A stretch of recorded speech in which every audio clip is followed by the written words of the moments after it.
দেখতে পাচ্ছেন আমার গাড়ির টোটাল ফিউল শেষ এখন আর বাইক স্টার্ট দেওয়ার মতো অবস্থায় নাই। আমি তবু দেখাচ্ছি বাইক স্টার্ট হবে না, আমি কারো হেল্প পাচ্ছি না। তো আমি 200 ml ফিউল নিয়ে আসছি। 200 ml ফিউলে আমার বাইক টোটাল চলছে আপনার 11.3। আমি মডারেটর ইউজার, সবসময় 50, 53, 60 এর ভিতরে ইউজ করছি, বাট এখন কোনো ফিউল নাই।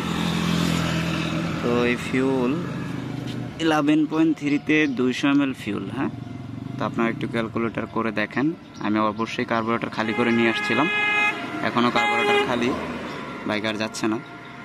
তো এখন আমি আরেকবার টেস্ট করব, ঠিক আছে? আবার 200 ml ফিউল তুলে আবার টেস্ট করব, দেখবো এবার কতটুকু চলে।